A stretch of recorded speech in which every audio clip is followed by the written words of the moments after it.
Hello students, welcome to पूर्व classes के TV. आपका बहुत बहुत स्वागत है, अभिनंदन है।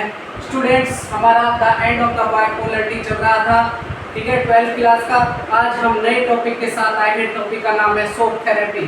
स्टूडेंट्स, शॉक थेरेपी क्या है? शॉक थेरेपी का मीन्स मैं आपको बता दूं कि शॉक थेरेपी वो यूएसएसआर की उस प्रकार की एक्टिविटी में से शामिल थी जिसके अंदर सभी लोग जो थे वो सोशलिस्ट और कम्युनिस्ट से किस में चेंज हो रहे थे? कैपिटलिज्म में चेंज हो रहे थे, जिसके कारण वहाँ पर एक शोक उत्पन्न हो गया। एक अच्छी जो सिस्टम चल रहा था उसमें एक दुर्दशा उत्पन्न हो गई, जिसे हम शोक थेरेपी के नाम से जानते हैं। स्टूडेंट्स, शोक थेरेपी जो है उसके अंदर हम बात करें, a painful process to the transition from an another socialist system to be a democratic capitalist system.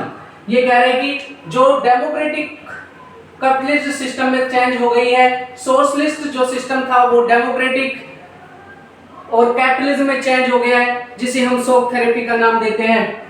The model of the transition in the Russia, Central Asia and East Europe that was influence, यानी कि जो model था transition का जिसमें Russia, Central Asia और east Europe के लोग शामिल थे, बाय द वर्ल्ड बैंक, जिसके द्वारा वर्ल्ड बैंक ने और आईएमएफ ने come to be known as shock therapy, उसको शॉक थेरेपी की संज्ञा दी है। यानी कि Russia, Central Asia and East Europe के अंदर जो आइडियोलॉजी थी वो चेंज हो गई, बदलाव आ गया।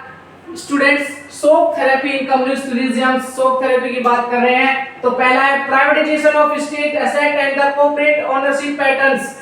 क्या कि जो प्राइवेटाइजेशन है उस प्रकार के स्टेट बनने शुरू हो गए। पहले सारे के सारे क्या थे? गवर्नमेंट के अकॉर्डिंग चलते थे।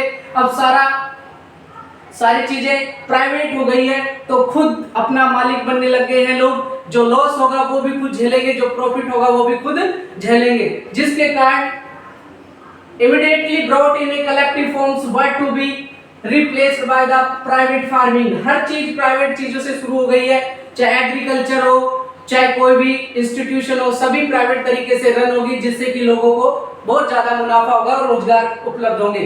The free trade region and the foreign direct investment FDI. What is FDI? FDI the free trade region and the foreign direct investment. FDI का फुल फॉर्म है फॉरेन डायरेक्ट इन्वेस्टमेंट। अब direct investment होने लग गया है, जिसके अंदर अब किसी